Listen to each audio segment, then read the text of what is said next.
Running as fast as her four legs could take her, Yona bounded through the forest, chasing after the large animal. She could hear its hooves crashing through the bushes in front of her, and no matter how many times it zigzagged, she was always right on this animal's tail.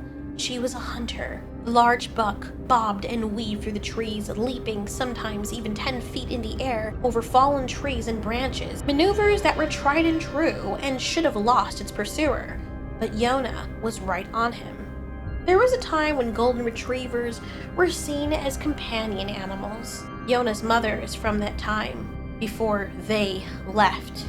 Now, all the dogs and previously domesticated animals were forced to live on their own and employ the powers that had been given to them from their ancestors. Her feet were like wings. She can feel the fury in her predatory instincts as she closed in on the buck. She looked to her left. Her partner was there. Then he looked towards her and leapt ahead. He bounded up a part of the landscape that ran into an elevation so that they were on separate levels.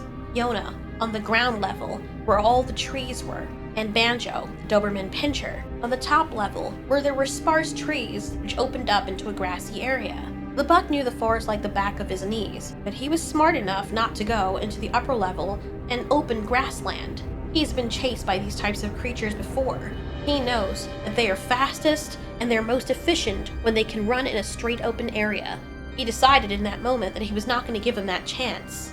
But Yona was right behind him and would not lose him no matter what he would do.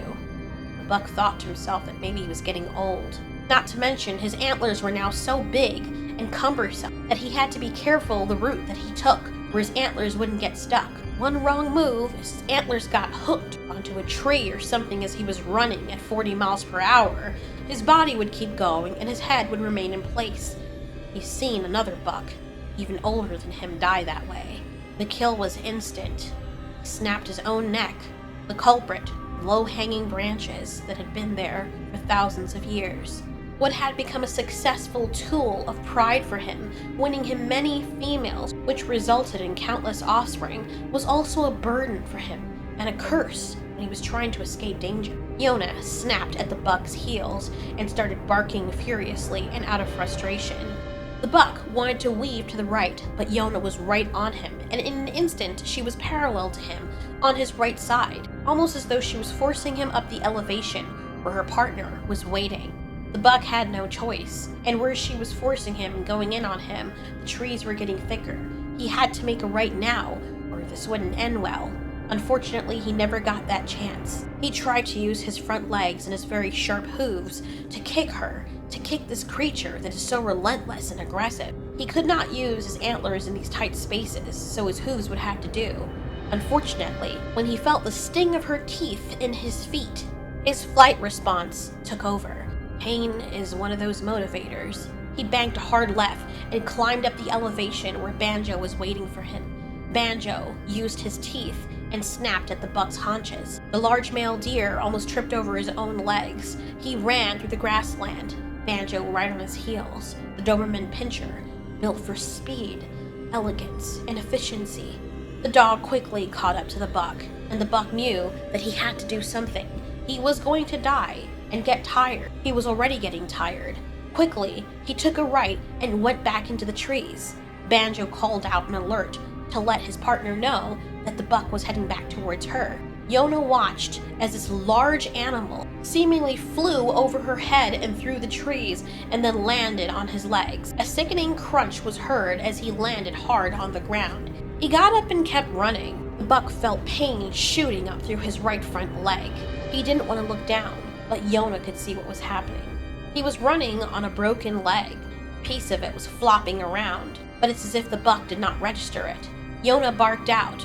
Her partner was right behind her as he ran down from the elevation and closed in on both of them. Running alongside her on her left, being faster than her, he gave her a signal. She went over to the deer's right, he went to the left, and then they closed in. Yona was getting tired, but this is the time where she would have to maintain her speed and her endurance.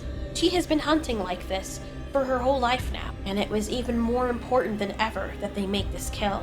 With a ferocity almost forgotten in domesticated dog breeds, Banjo bared his teeth and ripped into the deer's haunches. The buck quickly kicked outward, almost hitting Banjo in the head. Banjo ducked quickly and went in again. Yona kept barking to scare the deer. And now, what he thought would be just one of the run-of-the-mill escapes was now becoming a very real possibility that he might die. This buck who had survived so many hunts by even bigger animals than these, and he was going to be brought down because of his own stupid mistake. Banjo quickly overtook the deer, who was now running much slower with his broken leg, and who was so tired and overexerted. The muscular Doberman Pinscher lunged in the air, and all the deer could see were teeth coming towards his face. He quickly moved to the right, where Yona was waiting for him. Yona threw her tired body into the deer. He tripped over her and his legs, and landed on the ground. If he had just fallen on his side, he may have had a chance to get up and try, albeit in vain, to keep running. But he landed with the spiky points of one of his antlers in the ground, which caused his body to keep going in one direction. He thought to himself, oh no, not like this. Not like this.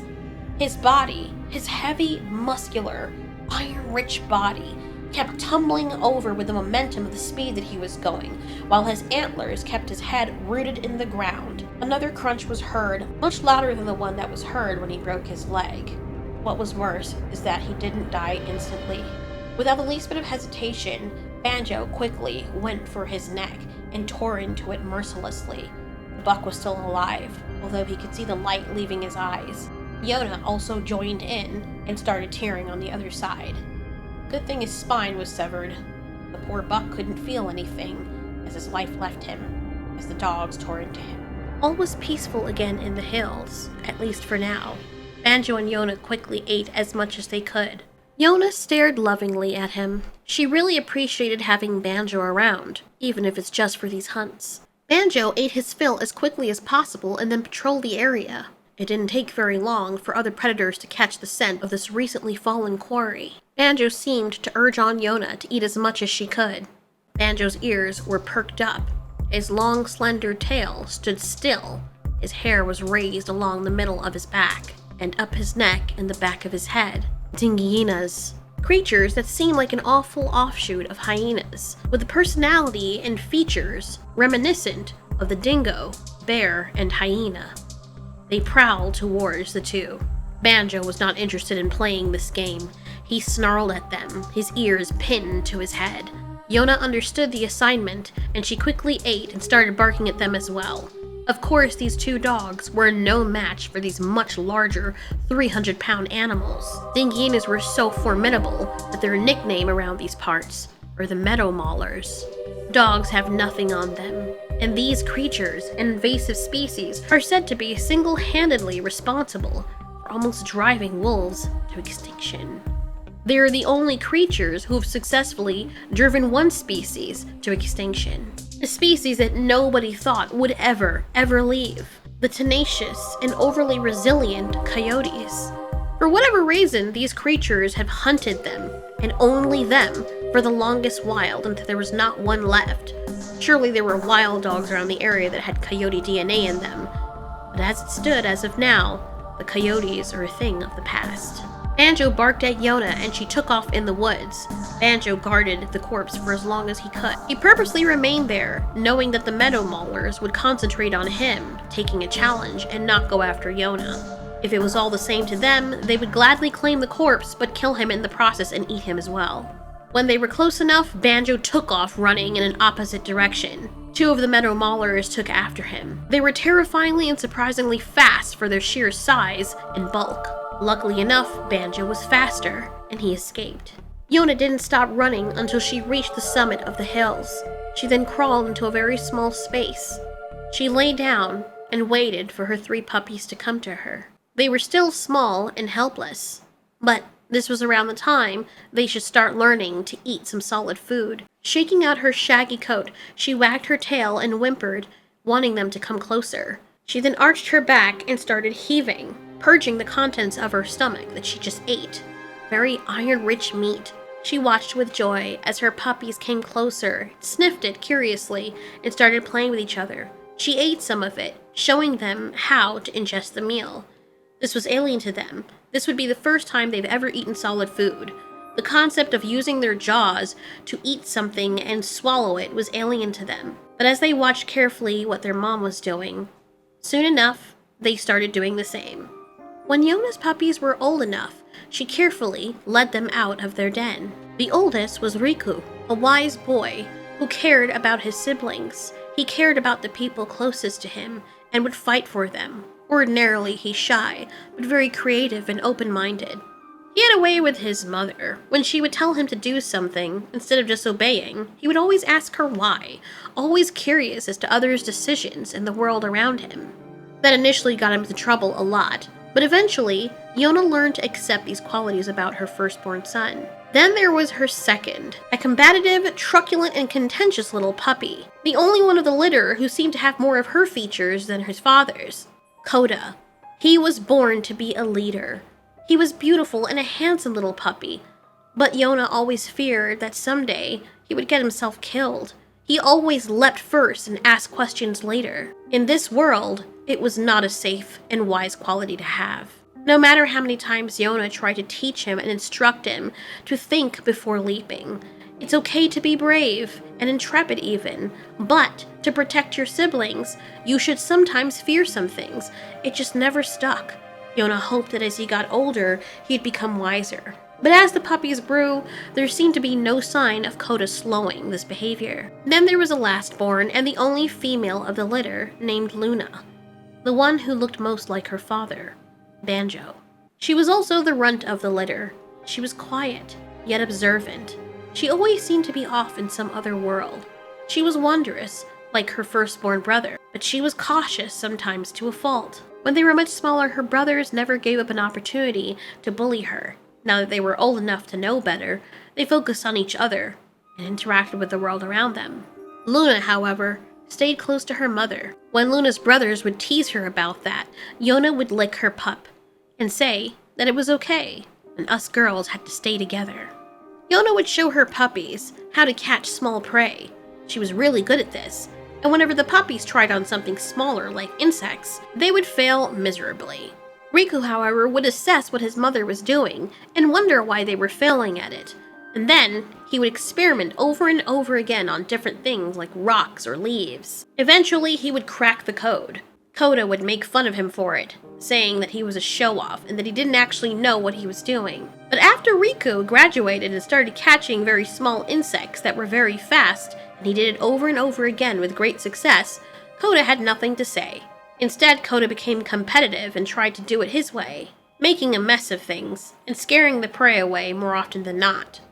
Riku recognized that his brother was like this, and there was going to be no changing him, so he used it to his advantage. For example, when they had to raid a hive full of Zythox, stinging beetle-like creatures who sting from the front and the back. The more Koda felt pain is the more he wanted to fight. This was very instrumental with them hunting, and it became that way when they grew. And so, as a year passed, Riku had become an expert at knowing how to hunt and where to hunt. And because of everything their mother had provided to them, Riku, Koda, and Luna always lived in peace and success. But their idyllic existence was about to change forever. Yona, the ever-caring soul, promised her mother that they would go on a hunt today and bring her back food. The busty rabbit, which is something that their mother loved. Their 3 puppies were old enough now that they were capable enough to bring down large game on their own. They knew how to stay away from the meadow maulers and other tribes of dogs. Riku depended on his sister to be in tune with nature. She was very quiet, and so she would go into the forest and different places to explore the areas. She was great at this. With her fondness of nature and knowing how to identify certain creatures, and Riku's ability to plan out their hunts, they were a great team. It was Koda who was the brawn. He never lost his fearless nature. He was more stoic than he had been as a disputative puppy. He was wiser in his experiences, and it's no surprise to his mother or his brother and sister that he had gotten into more fights than the average dog. Koda had a reputation to be antagonistic and contradictious. It was very irksome to his siblings because they often found themselves in a situation where they were together with their brother when these things would happen. And so, the other dogs, or whatever animal Koda decided to fight that day, would also target them. This was especially annoying to Luna, who loved other creatures and liked to find ways to get along with them. But Koda always put his burliness where his bite was. He lost a few fights, but he also won a few. And the ones he won so gloriously. Underneath that glorious shaggy coat of his body was laden with scars. But he hardly had any on his face, because when it came to facing him, his jaws were formidable. His mouth opened very wide. It gave him an advantage over other dogs or creatures he was fighting. And so, the reason he didn't have as many scars is because he didn't get as many attacks to the face. He wouldn't let them. His most dangerous side was his front. Even a little bit over a year, he has mated with so many females. Many of them had wanted to join his pack, and they would even fight amongst themselves for his attention. Consequently, this also continued the cycle of more male dogs who owned those females coming after him. It didn't matter, because Koda didn't want to be tied down to any females. Luna sniffed out the area, and she found the area where the busty rabbits were. Riku begged his younger brother to keep in line, to just wait a moment until they were sure they knew where the creatures were. As soon as Riku and Luna gave the signal, Koda went after them. Creatures with the embonpoint of a sea lion, a race of rabbits with a mutation that left them with no front legs whatsoever, and large fat bodies. This enabled them to go without food for very long periods of time. It also protected their bodies, so if predators bit into them, their vital organs were encased in this fat. If the very thick fat layer of their bodies was bitten into and a chunk was removed, it would allow the bunnies to get away. They could still move quite quickly, surprisingly. The fat layer healed very quickly. These bunnies also mated and came into season every week. Their population was controlled well enough, but they were still a very sturdy species, always ever adapting. Koda tore into one, shaking it vigorously, as a piece of the layer of its fat flew off into his mouth, causing the bunny to escape. Riku blindsided it as Koda chased it into his brother. Riku bit it behind the skull, causing it to drop instantly. The two brothers looked at each other and seemed to share a smile. Luna would rather that her brothers not kill anymore, but they were hungry, and they knew that their mother would want one of these busty bunnies all to herself, even though these creatures were a third the size of the dogs. As Koda prepared to charge at another one, he saw something very close by that he thought initially was one of these busty bunnies. But it didn't move the same, and it wasn't running and panicking like the busty bunnies were. He held his head down and stalked towards it quietly, not even giving his brother or sister any indication that this was what he was going to do. He knew from all his hunting experience that this creature was something he's never seen before. But good old Koda charges first and asks questions later. His sister Luna and his brother Riku warned him to stop. Apparently they saw what he didn't. As Koda closed in on the creature, it whirled around on him. The creature had a mess of fangs that Koda has never seen before. Koda initially yelped seeing this, but then he broke into battle mode, lowering his head and stiffening his tail, raising his hackles and growling. He charged at the creature, all while his brother and sister were protesting. But this creature did not move like a normal creature, not even like the meadow maulers. This was something different, something that Koda has never faced before. Initially, he wanted this challenge, knowing that this is something he never fought before, and so he would get the glory fighting it. But the more he fought it, the longer he did, the more he realized that something was wrong. The good news was every time the creature tried to bite him, he would move away from it. It seemed as though the creature wasn't even interested in fighting him per se, but biting him. It was putrid. It moved unnaturally. It had the shape of a canine, but moved like the branches in a tree on a cold night when the wind is swaying them. For some reason, this unnerved Koda, as he took a look at the big picture and really stopped to think, something that he never does, something that only catches up after him after the fact. That's when he realized he was in trouble. This thing was not natural. For the first time in a very long time, and what only happens very rarely, Koda felt fear. Koda panicked and yelped and ran towards his brother and sister, urging them to run. The sickening creature followed after them, running unnaturally. They could hear the sounds of popping and snapping, like tree branches that are rotting off. It was the sound of its legs, having several different joints in places where they shouldn't be. When Koda looked back, he could have sworn it seemed as though the creature's face was peeling off and there was something underneath wearing the skin and the body of this canine. As they were running over the meadow, they saw something that made them afraid, but Riku saw it as an opportunity. After all, the Meadow Maulers would never pass up a chance to show their strength, and so Riku ordered his brother and sister to run into the pack along with him. Luna was not okay with this, but she trusted her brother. He's never steered them wrong, but she was afraid. Seeing these dogs, these very stupid but brave dogs charging towards them, the vicious pack of Meadow Maulers growled ferociously and excitingly charged towards the dogs. From an aerial view, it would seem as though they're all charging into battle, running pell-mell straight at each other. But they were so focused on the dogs that these Meadow Maulers didn't see what was behind them. It was a risk. And Koda had fought a few of these creatures before, never a full-sized male though, which was what was right in the middle. But Koda taunted them, growling at them, egging the Meadow Maulers on. At the last minute, Riku turned and instructed his siblings to follow him. They did, and the Meadow Maulers followed, turning as well. However, the sudden change in direction caused this phantom creature to collide right into the Meadow Maulers. They instantly started ripping it apart, as Koda and his siblings made a getaway. But they stopped momentarily to turn around, and to their horror, they saw what they did not expect. Riku was panting, but his ears were flopping everywhere, not able to understand what he was seeing.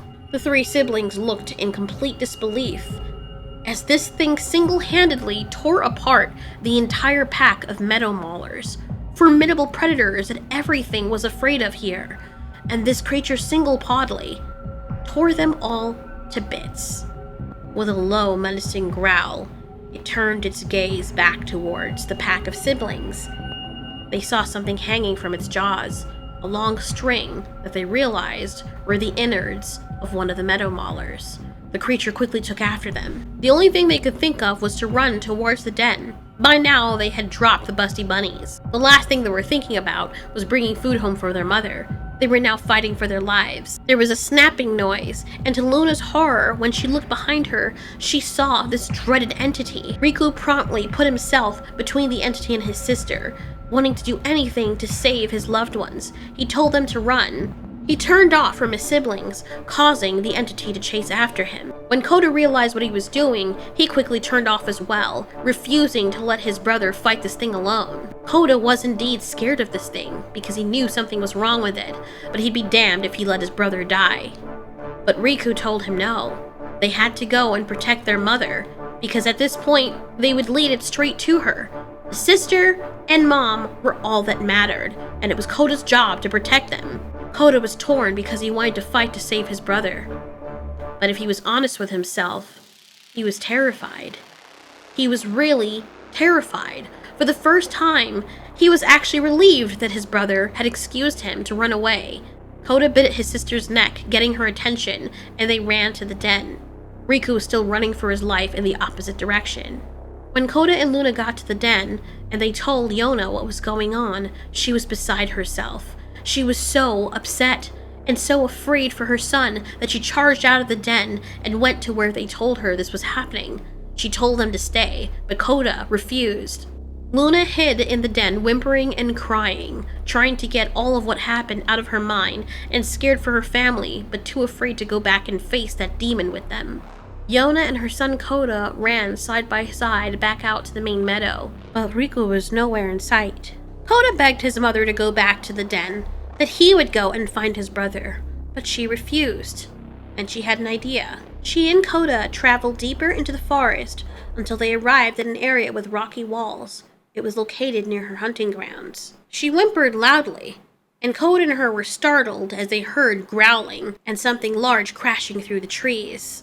Koda immediately went into a defensive posture and stood in front of his mother, growling, ready to face whatever it is was coming. To their surprise, two very large dogs jumped from behind some trees, almost like they were waiting for Yona and Koda to be there. As is his personality, Koda went on the attack without even thinking or processing what was in front of him or what was even assaulting them. He grabbed the foreign creature by its neck and threw it aside. He trotted confidently on his four legs, shook out his shaggy coat, and held his chest out with the certitude of 1,000 warrior dogs. He howled bravely and charged into the next figure. Something crashed into him like an iron boar. He also heard it growling as it ripped into his back. Yona was barking loudly, but she didn't attack. Yoda fought bravely, and when he thought that the two creatures were gone, receding into the shadows of the trees, he looked back to his mother, as if to say, "See? I told you we'd take care of it. Now what are we gonna do?" But before he could process his thought or finish conveying them to his mother, something else slammed into the ground and started tearing into his neck. Yoda tried to use all 4 of his legs to push it off and bit and snapped at the air, missing each time he tried to bite. He whimpered as the ivory teeth sunk into his neck. Each time he tried to roll over and right himself so he could be at an advantage, he failed. Then all at once, automatically, Koda's scruff was clamped tightly upon, and his neck and head were being shaken furiously from side to side. Then there was a fierce tonal barking noise, and everything stopped. Koda was dropped to the ground. He got up immediately to fight. He was bleeding, he could feel it, but he didn't have time to even process the extent of his injuries. As soon as he charged towards his aggressors, something big and burly stepped in front of him. It was his father, Banjo. Koda only remembers seeing him from a distance, and smelling him every now and then. This is the closest he's ever been to his father since he was a young pup. Koda growled indignantly, not even recognizing Banjo fully as his father, but just some other male. He was aware that Banjo was his sire, but he was also competition. Koda always felt the need to make himself look bigger and stronger than every other dog. He stared into his father's eyes, without shame and with rudeness. His mother kept telling him to knock it off, but Koda, of course, would not listen. Banjo gave him a chance to stop, but when Koda refused, the older Doberman Pinscher just stood over him, his neck held high, and his tail held high out behind him. He stared in Koda's face, did not show teeth, but only made his growl. Koda's growl was deeper. Banjo's growl was more intimidating. Koda didn't even know what he had been fighting. All he had done was gone into fight mode, but now that everything was at a standstill, he looked around and saw the 2 beasts that had been attacking him. They were 2 male dogs. Banjo licked his lips and stared down again at his son Koda, informing him that these were his older brothers. The large floppy-eared muscular dog, whose mother had been a Malamute, and the other, a large pointy-eared shepherd dog with a gray saddle on his back. His mother had been a husky shepherd mix. After the initial introductions, Koda was confused. He never really thought of him having siblings outside of the ones he had. He was even more confused when he saw his mother go up to Banjo and lick him. Banjo had taken notice at how large Koda was. Koda actually towered over him, by half a head that is, but still, his son was beefy. Pride welled up in his chest, but also worry. This pup was indifferent. Banjo had worked for something, and his pack was his community.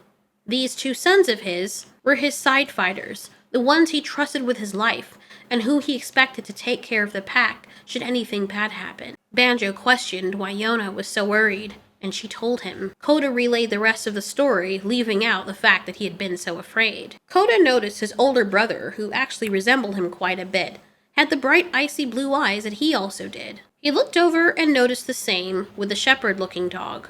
Yunkai was looking at his father, talking with this female, but his eyes immediately whipped towards Koda. He growled, challenging Koda, because how dare he look at him. Barlow, quick to jump in a fight, no matter what it is to defend his brother, also growled at Koda. Koda was ready for a fight. His hackles raised, and he barked at them loudly, and they returned the favor. They all started charging at each other when Banjo cut them off. Banjo jumped in between them, snapped at Koda's face, missing it by only half an inch. He then turned to his 2 older sons and snapped at them as well. He instructed them very firmly to knock it off. They may all have different mothers, but they are his sons, and they should behave as such. Yona's patience was gone. Riku was out there, and he needed help, and if Banjo and his pack wouldn't help, then she was going to go out there on her own. Banjo stepped in front of her and led her into the forest. He was a tracker. He was a hunter. She hunted with him many times because he was good at what he did. He was far more experienced with her, and had been hunting for a much longer time than she had. After all, he has about 7 years of experience, while she only had about 3, or less than. With his sons, Barlow and Yunkai following close behind him. Banjo led the way as he put his nose in the air and followed the scent of what he thought was his son. When the trail got stale, Barlow took over. He was showing exceeding promise, and there was a potential that he would even be a better tracker than his father. Yona was morose. She was worried about Riku. She couldn't hear him. When she tried calling out for him, Banjo had growled at her, warning her that if something was after them, something that they weren't familiar with, the worst thing they could do was give it a target and make it easy for the thing to find them. Of course, Banjo had no idea what his female and his son was talking about.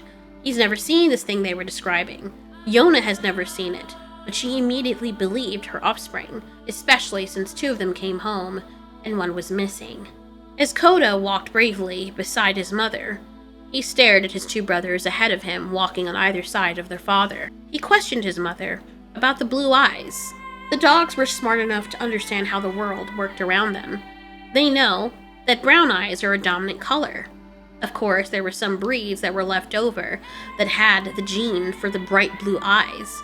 But it was very coincidental that these dogs had bright blue eyes, and he did as well, especially given that Yona herself had brown eyes, and so did Banjo. He joked with his mother, wondering if he was adopted. Yona was too worried to talk about this, but she said that his father would talk to him as soon as he was ready. Barlow stopped and instructed the other dogs to stay quiet. There was a rocky ravine ahead. He looked toward his brother. He did a little nod and a snort. Yunkai understood exactly what his brother wanted.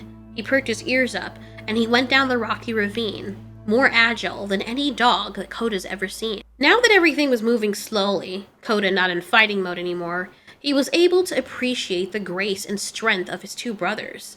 He was related to these dogs? They kicked ass. They actually gave him a run for his tummy. He was impressed. He would never tell them that, but there was very few that Koda had met that could equal him in battle. When Yunkai got to the bottom, he let out a weird barking sound. He walked back up, scaling the rocks with eerie ease. He looked at his father, and then he looked at Yona. His ears lowered, his head lowered, and then his eyes. Yona didn't like this.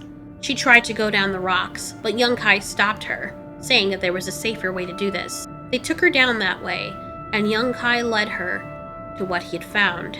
It was Riku. Before Koda could get to the spot, he stopped, smelling something pungent in the air. He could smell his brother, but he didn't have to see him to understand what has happened. There was blood everywhere, all over the trees, and as he heard his mother's crying and whimpering noises, as she bent over and sobbed and licked what looked like a lump, Koda noticed that his brother's smell was coming from all over them. He looked up further, and in the trees, there was a foot, or a whole leg, hanging from in between the branches. Koda looked everywhere, and there were pieces of his brother strewn across the barks of the trees, as if something had taken him and shaken him so violently that pieces of his body just flew off. Koda howled in sadness and anger and rage. Before Koda could get a chance to do anything, Banjo walked in front of him and instructed him to center himself and to feel the rage and to acknowledge it, but to save it, to charge it up until it would be needed. Yona tried to remember what her pup had looked like. The face that she had known was no longer recognizable. This had been her baby, her sweet baby, and now he was gone. Koda was several yards away from the group, looking off into the forest at nothing in particular, feeling guilty. He had left his brother. Even though Riku was older than he was, Koda was the fighter. He was the protector. He was the one that was supposed to fight and keep his siblings and family safe, and he failed because of fear. He heard something snap up behind him. His eyes shifted. He didn't move his head. He waited for whatever it was to engage. But something walked in front of him. It was Yunkai, his older brother. Yunkai held his head down. He sat in front of Koda, looking at him, and then looking to where Koda was staring. Yunkai apologized for what had happened, for fighting him, and that no one should ever have to find their brother like that. Yunkai was interrupted by Banjo, who sat beside Koda. Yunkai, at his father's behest, respectfully left. Banjo stared at his youngest son. He was proud of the dog that he had become. Then Banjo told him the very thing that he had wanted to know. He asked Koda if he knew why he had blue eyes. Koda was not in the mood to talk. Why would this be the first thing that his father was asking him? Banjo told him the story of a long time ago. He came from a line and ancestors who were warrior dogs, creatures who no one could match. They were feared. When they started preying on everything around them, those strange creatures who dogs used to be friends with, Banjo's ancestors had to make a choice. Most of them decided to serve their master, who had once been their friends, but now they made them slaves. Who had once been their companions and members of the family had now become cattle for food. Since cows and horses were a thing of the past, dog meat was the most accessible and next abundant thing. There was enough meat that it could feed a family if the dog was fattened. Of course, those creatures still had chickens, but with the way the planet was going, a nasty avian flu swept through planet-wide, killing most of the birds, save a few species that were far away and nested in trees and were very small. Some dogs fought back, but they were not as strong, for these creatures had weapons to subdue them. Only certain parts of the world had participated in eating dogs, the rest of the world on a moral high ground, arguing of the dog's usefulness. But when they became desperate, their morals went out the window. It was about surviving, and what was convenience and companionship now became desperation for food. Dogs are highly adaptable. A lot of the small dogs were killed off because there simply were no use for them. Their bodies were too small to feed a family anyway. Bigger dogs would attack them, or people would just cull them altogether. But canines are very adaptable. There came a time when a puppy was born with a mutation. This mutation came with advantages and disadvantages, and this dog would pass on those traits to its offspring. Some would skip a generation. Very high aggression, exceeding endurance, a lack of fear. It would seem in a setting, like which Koda and his mom are in now, that would be a disadvantage. But in those days, alongside those creatures who were feeding on them, these were valuable traits, where other dogs would get tired or eventually give up if they were beat over the head. These dogs with these mutations would keep fighting, and in many ways it seemed as though they were impossible to kill or get rid of. Through the generations, they became more adaptable, more fast, more aggressive, more powerful, and more able to survive. Carriers of the gene, like Banjo, would feel the remnants of that adaptability and that power, but the ones with a full-blown expression of the mutation were easily distinguishable by their bright blue eyes. Even other dogs didn't understand the reason for the expression of the bright blue eyes, but these dogs had become so different from the rest of the community of dogs that they were given a name on their own. They were called Velpards, because they were vulpine, because of the way they were agile and cunning, especially when hunting and fighting and taking down their prey. Nothing could escape them, but yet, across other dogs, they were said to have the strength of leopards. A lot of these mutated dogs were escape artists and were able to fight their way through and outsmart these creatures who were feeding on them. However, those that still carried the gene passed it on to their offspring. Those who had the gene expressed and that managed to get captured were taken by these creatures and experimented on. For the ones that escaped, they had families with other dogs, passing the gene down until one day, one puppy, or two, would express the gene and have the bright blue eyes. Many of the puppies didn't even make it to adulthood because they constantly sought out danger. They were never afraid, even when they were supposed to be. A lot of dogs were initially afraid of them, but they survived. Those that carried the mutation but didn't express it, over time met with other dogs that had the recessive mutation. And now it was becoming more common for Velpards to be born. As Koda listened to this, he was willing to accept this explanation, that his father carried the Velpard gene. His father asked him if he had gotten into many fights, and when Koda affirmed His father asked him to notice that he did not have scars. Koda always thought it was because of his shaggy fur.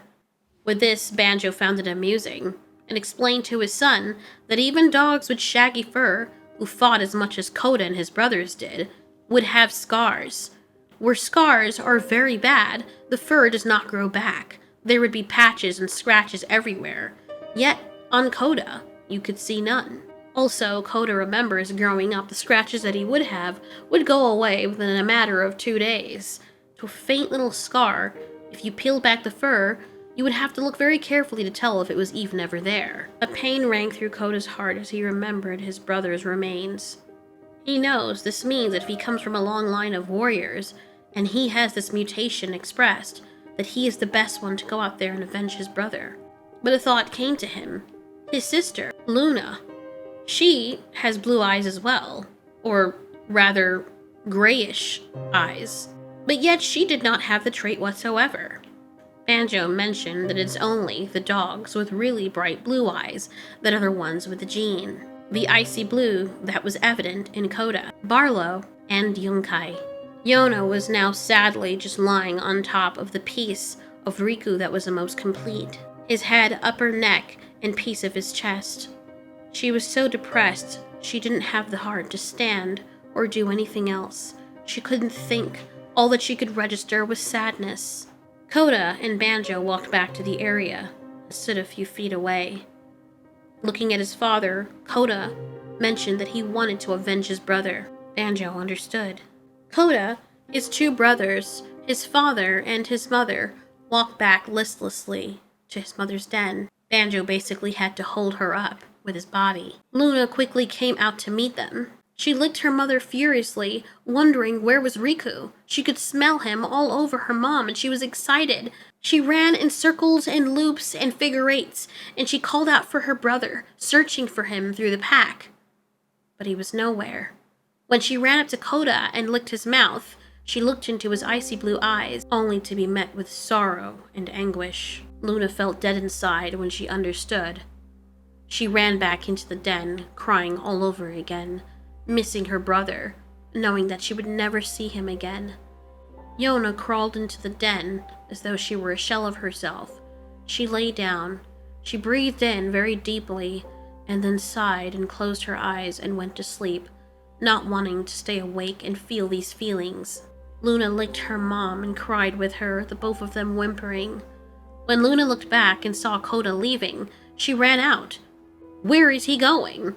How could he leave now, when their mother needed them the most? Koda growled at her, annoyed. After all, whatever had killed their brother and tried to kill them was still out there. He lifted his head high. He looked back at his 2 brothers and his father. He was a warrior. He was a Velperd. Luna was confused at what he was talking about, but with confidence he told her it was his job to end this. He should have been the one to draw away that creature and to kill it, but he had let Riku do it because he was afraid, and he was ashamed. Doing this now would not bring back Riku, but it would definitely take away that monster's ability to take any other pups away from their mothers ever again. Luna howled sadly, pleading for her brother to stay, but one look from her father told her that she knew her place, and it's beside her mom. That's what she could do to help them. Luna sadly resigned as each of her ears twisted in unison, listening to the sounds of her crying mother behind her. Luna then turned around and went back into the den to lie down beside Yona. As Koda traveled with his brothers and his father, he got to know them. His big brother Barlow had told him of many fights he had gotten into, the ones that he had lost, and the ones that he had won, against creatures much larger than he. And then Yunkai told him of prey that he had tracked for weeks, not knowing that he was there. The 3 dogs were getting to know each other very well, and to Koda's surprise, he actually liked his brothers. He respected them. They were like bigger versions of himself, with different personalities. He's never actually been around anybody else that was like him, that actually liked him. And Barlow and Yunkai were that. He actually felt like he was part of a pack, and that he was useful. Barlow would shove him and spar with him on their way. There were times when Koda would feel bad for having fun. He had just lost his brother, But one of the blessings, or the social curses, of Velperds is that they were able to compartmentalize very easily. When they were on the hunt or needed to do something, there was no time for extra feelings, one of the side effects of their traits. Which is why, whenever they were brave or wanted to fight, there was no space to feel fear, no space for caution. The only thing they would ever experience in that moment is rage or aggression. Velperds only had space for one emotion at a time. It made them good at surviving. It got them this far, but it was a social Achilles heel, especially with other dogs. But among each other, they felt like they were at home, and there was no guilt and no judgment. Banjo walked ahead of his sons. He was happy and very proud that they were his. He was responsible for bringing forth all of these children. He was a carrier of the Velper gene. He was sad for his son that he had lost. However, he felt ashamed that he wasn't as sad as he thought he should be. After all, he didn't really know his pups. He hadn't bonded with them the way that his female has. She was their mother and took care of them. He's only seen them but 2 times. Now that his eldest of this litter was dead, he felt almost nothing. There was some anger there, but it's almost as though it was obligatory. As the 4 dogs walked through the night, they heard something howling in the distance. It seemed close enough, but it was an unnatural sound. When Coda heard the sound, his blood ran cold, his icy blue eyes opened up wide, and he growled. He was fighting between fear taking place of his emotions and the need to avenge his brother. All that rage he had felt when he had seen his brother all of a sudden washed away hearing the noise. Barlow noticed this and asked him if that was the creature. Coda replied, saying yes it was. And without any hesitation, Yunkai ran off into the distance to fight whatever it was. Coda felt his soul leaving his life. He barked, warning his brothers. They had no idea what they were running into. Banjo chased after them, snapping out of his thoughts. He tried telling them to wait. He had trained them. But all they knew right now was that they needed to disable whatever this thing was that could do something like that. Yunkai ran ahead of Barlow, barking and snarling, his head bobbing up and down as he propelled himself through the dirt. He could see exceptionally well at night, and as he bobbed and weaved behind the rock, he expected something to be behind each and every one of them. The sound seemed to change directions as he got closer to it, and then it seemed like it was behind him. When he looked behind him, though, all he saw was his brother. Barlow was still running towards him, urging him to go forward and to stop looking behind him. Coda was frozen in the spot and had not taken off after them. He watched his siblings and his father disappear in the dark. His legs were wobbling, and then he had the overwhelming sensation of fear, understanding that he was totally alone. He knew it would not have mattered if he had run with the pack. He had seen what that thing had done to those meadow maulers, much less what it would have done to them. He knew this thing was capable, only one of them, of trashing his entire pack. But then what if it circled around and picked him off on his own? No, he was a Velperd. All 3 of them would have a chance. Right? Barlow caught up to Yunkai, who was just standing still. He had stopped in his tracks all of a sudden. His tail dropped, his ears dropped. His neck lowered. Barlow was angry, thinking something had struck his brother. As he caught up to him and walked around, he looked in Yunkai's eyes. They looked dead. What's wrong? He seemed to ask Yunkai, but Yunkai couldn't answer.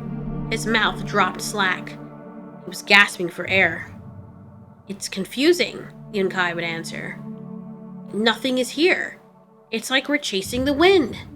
And I'm tired. At least, that's how Yunkai thought he felt. The truth is he was having a hard time describing exactly how he was feeling. It wasn't particularly tiredness. It was a feeling that he doesn't remember ever feeling before. And then he came to the startling realization of what it is he was experiencing. It was fear. It was fear. Yunkai looked at his brother and expressed that he was afraid, and had no idea why.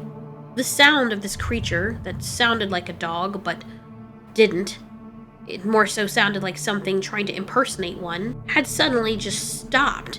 It was coming from every direction, but then stopped. There was no scent. And then there was one, and then it disappeared. All things that Yunkai was not familiar with. Barlow looked around. He noticed that his brother was acting funny, but he wasn't afraid. He howled loudly, warning the thing that he would catch up to it and rip it apart. Koda sat where he was, waiting for his siblings to come back, and his father, hoping that they would come back. The last time Riku ran off to go deal with that thing, he didn't come back, and they found him in pieces. He had grown close to his family in the short space of time he had known them. His brothers were amazing, and after having lost one of his brothers that he grew up with and he loved, he felt like these ones were soul brothers. They were meant to be together, to form a pack. His half-brothers were the closest friends he's ever had, and he's only known them for a short while. And he feared for their lives. He heard something jostle in the dirt behind him. It sounded as though it was right behind him, and he whirled around and barked, snarling and biting at the air. Nothing was there. His breathing quickened as he started to panic. Koda had a bad feeling. This thing was out to get him alone. It was off to finish the job. Koda stood up and barked, and then he tried to step away, running in the direction of his siblings, only to be met by a rock wall. Looking up at what he hit, his bones all crumbled to the ground in weakness. It was the demonic creature, but it looked even more disfigured than it was before. Koda couldn't breathe and got up immediately, snarled at it, and started running in the direction of his siblings. He could see his life flash before his eyes. He remembered Riku, as Riku was running away, leading the thing away. Koda looked behind him, and to his horror, the thing was right upon him. It knocked him sideways into a rock as though it weighed as much as a tree. Koda felt something tear in his shoulder. He yelled out loudly and continued running as the thing quickly chased him. It effortlessly kept step with him, and Koda watched in horror as it bounded over the rocks with ease, landing on its two back legs momentarily, running on them, like those creatures that used to hunt him and his kind. The creature then landed back on all fours, and immediately it sidestepped into Koda, ready to chomp down on him. Koda stopped running and faced it. He snarled and chomped at it, but the creature released a demonic squeal, something that sounded like a whimpering dog, mixed with a roar and a snarl, but even more hauntingly so. It took on the voice of the Meadow Maulers. Koda charged at it full force with his teeth bared, ready to lay down his life, but the creature with sickening ease grabbed his neck with one of its paws and slammed him down to the ground, and then scratched at his chest. Koda managed to pull away, but he couldn't get away completely before the creature planted its wide-open maw upon his upper thigh and back and bit down ferociously. Koda howled in pain and turned back to his aggressor, trying to bite it. Looking into its bright red eyes, he knew he was going to die. But then suddenly the creature wasn't there anymore. Something had tackled it off of him and was fighting it. It was big old Barlow. The creature pushed Barlow off with its feet, but Barlow kept coming. Yunkai charged right after the creature and pulled on one of its legs. Banjo barked from the sidelines, and every time the creature rolled towards him, he bit in its direction. The creature would lunge at him, and Banjo would run away, understanding full well that he did not have the capabilities that his sons had. Koda hyperventilated as he watched his two brothers fighting for their lives. He wanted to run, but no. This is how he had lost Riku. They were Velbirds. If the stories that his father had told were true, he was made for this. Stepping with one foot forward, shaking still, and very much afraid, he charged. The creature whirled around on him, its teeth oscillating like chainsaw blades. Koda stopped in his tracks, the dust kicking up in front of him. He growled, something that turned into a whimper halfway through. He was shocked, his eyes opened and fastened on the creature.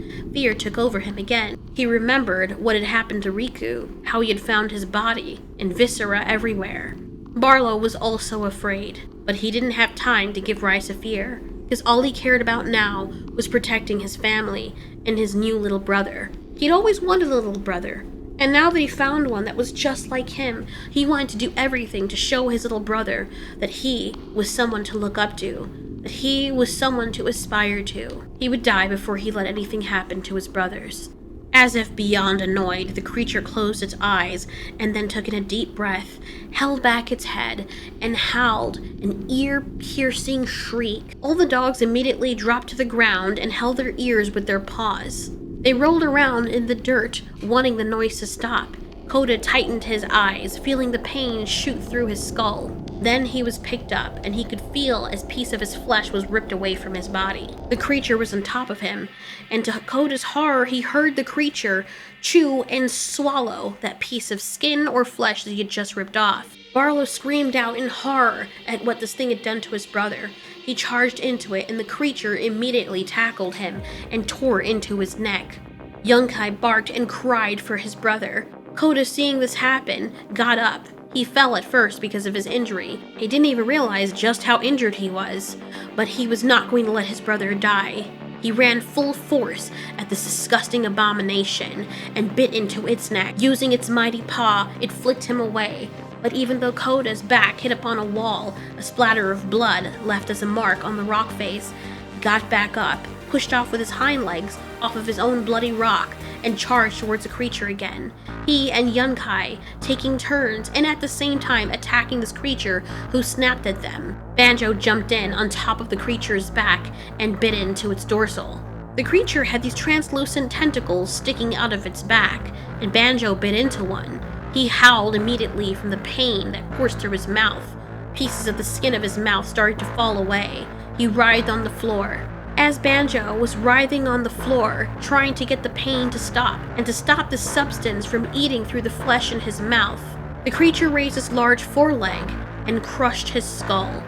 The stomp was so audible that it echoed throughout the valley. Barlow and Yunkai immediately stopped attacking, both of them howling in outrage and hurt. Barlow's neck was cut open and blood was spewing from it, but he bit into the creature's face as it used one of its claws from its back legs to impale him and dig out his insides. Yunkai bit into the other side, piercing one of its eyes. The creature howled in rage and agony and turned on him, chewing down on his face. This could not be happening. This could not be happening. Koda was not going to let this happen. He growled ferociously, and he leapt into action. He clamped down his jaws as tightly as he could to the creature's foreleg and shook vigorously, using his back legs to break one of the joints. It just popped back in place as the creature snapped towards him. Again, he went for the creature's neck, tearing out a huge chunk of it. Yunkai also tore into the other side, filled with cuts and gashes, the both of them fighting together, refusing to give up. Barlow's innards were hanging out of his body. He crawled back into the fray, right underneath the creature, and with a heaving growl, he bit into the creature's stomach and started eating through it. But the creature was too focused on Yunkai and Koda to understand what was even going on underneath it. As the creature fully whirled around, Koda fell backwards, and the creature went into him, tearing into his stomach as well. Koda tried his hardest to kick off the creature with his legs. He could feel his stomach starting to tear open. The creature's head was kicked away, and Koda could feel fear as it went back to clamping its jaws over his stomach. It started closing it, tighter and tighter, and Koda could feel his guts being squished.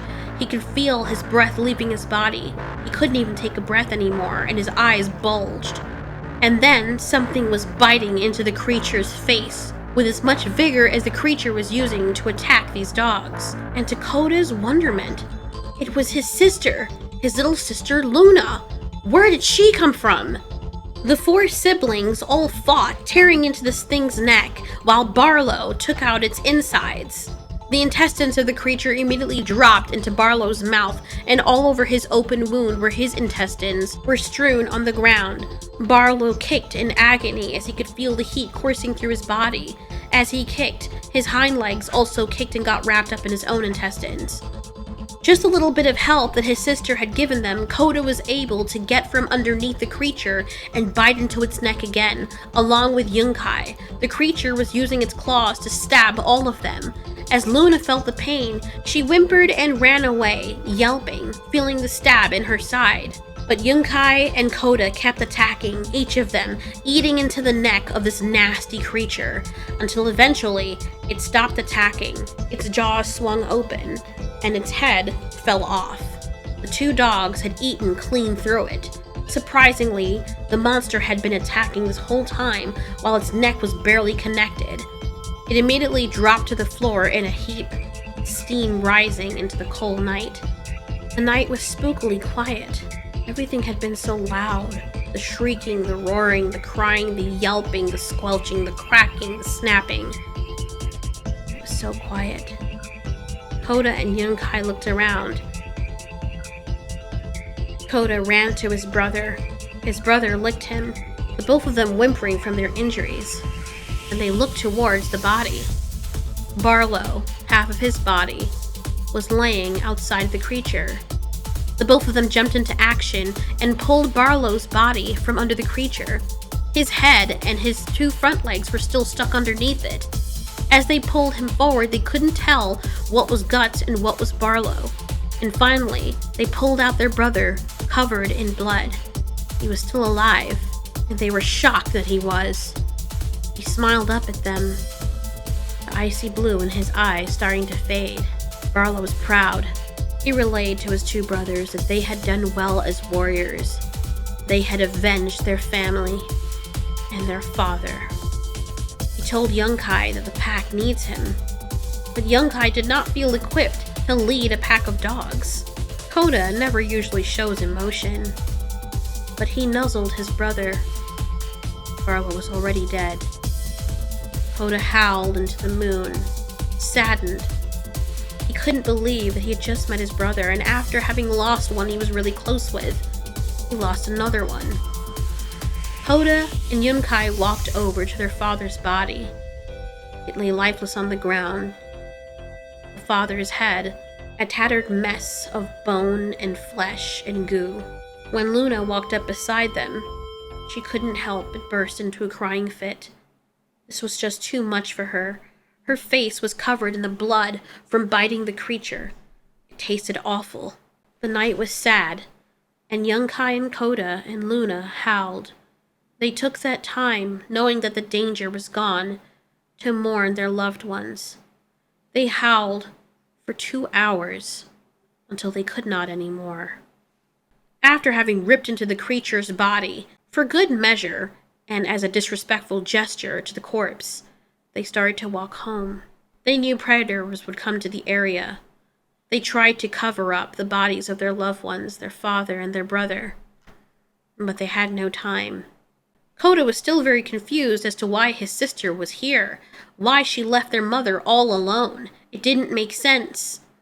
Luna had responded that nature had been telling her, warning her. Yunkai and Koda thought she was crazy. They eventually got to the lair where their mother still was. She was sleeping, still very much sad. And even though he was reluctant to do so, still sad over losing his partner, his best friend, brother, and father, Yunkai, with a heavy heart, instructed the other dogs to follow him back to their pack. In these times, they need to stay together. As Yunkai was leading them, and they were walking together, Yona barely able to stand because of her depression, Koda couldn't help it. He had to ask her why she did not stay with his father's pack. He didn't want to blame her and say things like, if she had been with the father and his pack, this wouldn't have happened, because none of them know how destiny works or what would happen with different choices. After all, their mother is hurting. It's unfair to put that on her. Yona wasn't listening at first, but Koda kept prodding her. Why? Did father not want them? Yona explained, very tiredly and lackadaisically, that their father did want to, and harassed her several times about it. But he was training warriors, and as a result of them being warriors, they were targeted by many predators. She chose to live life separately in a peaceful setting, so that her puppies would not have that life. Unfortunately, it still found them. After marking some trees close to where the lair was supposed to be, Yunkai told them to wait, and he walked ahead. Luna licked her mother, and she sat with her, waiting patiently. Koda stared at his mother and sister as they talked with one another, or at least as Luna talked to her mom. They were all that mattered to him now. Yunkai, Luna, and his mom. They were the only family that he had left as far as he knows. aside from the many offspring that he sired. He perked his ears up and looked towards his brother. His brother looked weird. Koda wondered what could possibly be wrong now. Yunkai called him, but instructed him to tell the females to stay behind. Koda looked at them, as Yona and Luna looked back up at him, wondering what was going on. But he obeyed his bigger brother, and he walked ahead. As Koda walked up beside his brother, the smell hit him very quickly. The blood and the guts of that nasty creature were still all over them, and its smell was so pungent it seemed to block out everything else. But now that they were very close to the area, Koda could also smell. And then he could see why Yunkai stopped.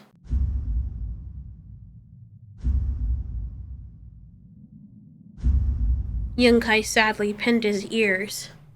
He sniffed the air in sadness. He understood. Looking back at his only brother, he softly mentioned to him that it was not over. That creature was not the only one. Koda looked around, and surely enough, he could smell that pungent smell.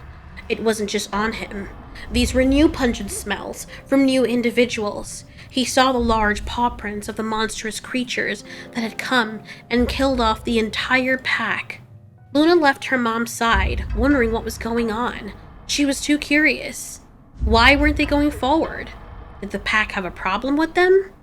But then the smell hit her too. Telling her the pack is dead, Koda walked past her. He stared out in the direction where the tracks went after they killed off the rest of the innocent dogs. Yunkai stood next to him, telling him, "It's just us now." Koda looked at his mother and his sister. He wanted to protect them. But in his spirit, what makes him the warrior he is, tells him that in order to protect them, he must avenge the pack. He must keep them safe. And as long as there is something going around doing this, they will never be safe. Large mangled paws walk through an abandoned area. The echoes of the nail hitting the concrete can be heard, reverberating off these walls. The large paw walks ahead and steps into a glass bottle, kicking away needles and syringes. It seems to not feel any pain, as it leaves a trail of blood behind it. The creature walks past another one. They growl at each other, snapping their jaws at each other momentarily as if to show who's boss. The first one walks ahead into a darker room. Red eyes are seen glowing through the dark. It slides down another area, its large body creaking and snapping. It lies next to some bodies, bloody and mangled.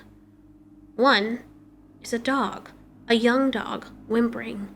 It opens its eyes in fear as it sees the creature lie down beside it. The creature licks its paws. Its jaws are very long. It doesn't seem to care. It's still obscured by the darkness. The young dog, who is scared, begins to convulse. Its body snaps, back and forth, its bones rearranging in a strange way, its teeth falling out, and blood pouring through several parts where its bones had punctured through. Its eyes shift to and fro, but not seeing, until they are bleeding, the pupils become engorged and bloody red. A nice cool breeze ominously shifts over the abandoned laboratory. The young dog that was afraid is seen walking out. He's fine, although walking a bit shifty. His bones are still heard cracking, as though whatever was causing him to break and bend had not stopped. The young dog can hear the echo of its claws hitting the concrete. It then looks up at the walls, wondering where this echoing noise is coming from. Its eyes a piercing red color. It hears a fluttering noise and immediately goes to attack. It grabs something. It's not food. It's not meat. It's nothing that its teeth feel good sinking into. Another one of its teeth fall out. A piece of broken bone from its jaw replaces it, acting as a new tooth. The paper the young dog had momentarily grabbed onto blows away in the wind and lands on one of the walls held up there by the breeze. On the paper, a title that says, "New research breakthrough on blue-eyed dogs goes wrong." Several other papers throughout the facility that are also pinned to some of the old abandoned rooms show dogs that were being experimented on. Dogs with blue eyes. It shows humans having placed some weird contraptions on them. It shows blue-eyed dogs having eventually given birth to red-eyed pups. It showed the red-eyed pups being put into rooms with blue-eyed dogs. And then it showed red-eyed dogs standing beside creatures who thought for a brief moment that they could control these animals, as they hold up the trophy of the blue-eyed dogs with their eyes open but lifeless. Multiple articles about red-eyed dogs having hunted down blue-eyed variants, and successfully have done so. There were a plethora of article headlines also saying that the red-eyed dogs were the savior to their problems, having been selectively bred and genetically engineered to hunt down the blue-eyed mutated dogs. A celebratory title of these creatures who thought they were masters of dogkind, celebrating the death of blue-eyed variants. Further from the laboratory, outside of it where it connected to another abandoned street, were article papers floating around with titles that were panicky, talking about sightings of red-eyed dogs going after cattle, going after children, going after everything. Theories and conspiracies about not having a handle on them anymore, about not being able to control this new species that was created to deal with another one, about people who shot these animals point blank, only to have them get up again and act as though they were fine. The young dog went through the street and sniffed the air. There's only one specific scent that he can smell throughout all the smells that exist right now, and that is the only one he wants. He puts one mutated foot in front of the other and starts his long trek towards it.